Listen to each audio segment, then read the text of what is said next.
Happy New Year, everyone. This is a Chen moment on Gods of Gan. So this is a new year and new administration is going to take power. I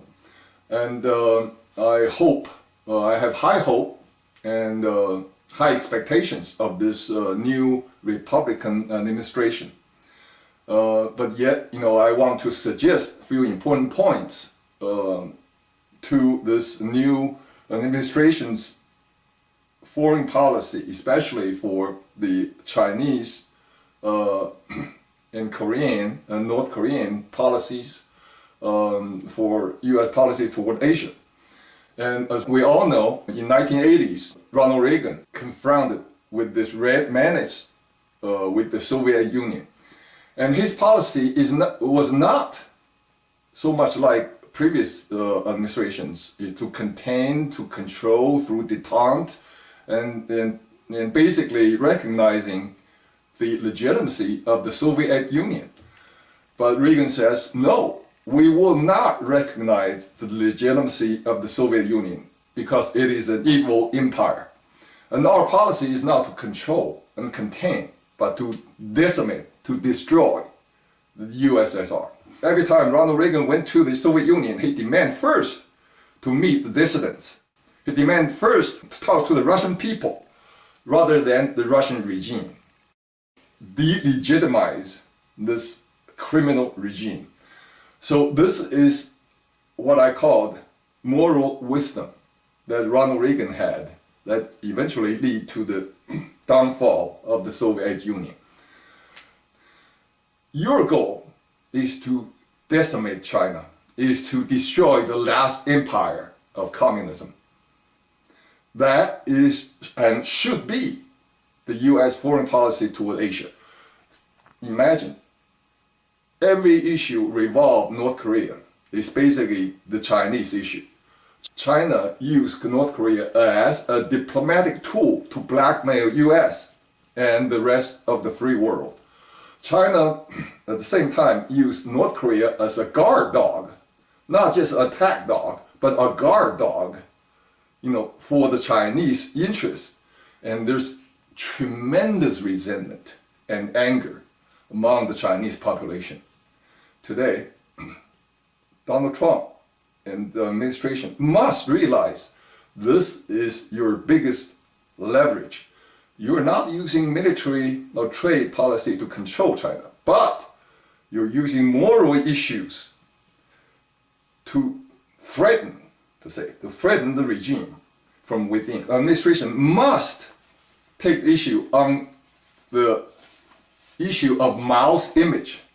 Mao is the biggest mass murderer in human history, not just in Chinese history. He killed 80 million people during peacetime. So this must be revealed to the world. And I always contrasted it with US dollar. You can see what the difference between these two. On US dollar, there's in God we trust. In the Chinese currency, it's in devil we fear, in devil we believe. It's a devil worshipping culture right now. Secondly, you must mention the Tiananmen Square massacre. That is a fundamental threat to the Chinese regime. This is a headband I picked up from Tiananmen Square in 1989. You must point out the Chinese regime has to recognize the truth and history. Thirdly, you must mention the name of Liu Xiaobo, Chinese dissident, who is also Nobel Peace Prize winner in 2011. The jailed, sentenced, to 11 years in prison for nothing but express his own views about future China. And this has to be mentioned. Fourth, the persecution of Christians, the persecution of Falun Gong, and the political dissidents. These are the easy picking issues, but it will be very effective. The US must take a moral high ground reaffirm the founding principles of the United States around the world, in contrast with what makes a Chinese regime legitimate to their own people. That means that's Mao, that's, power comes from the guns and violence and threat of violence. You must contrast these two entirely different, not just different, but entirely contrasting forms of societies and government. Take high moral ground. These are the important issues.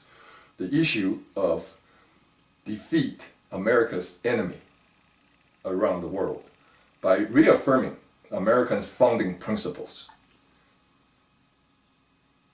Thank you very much, Mr. Glazov.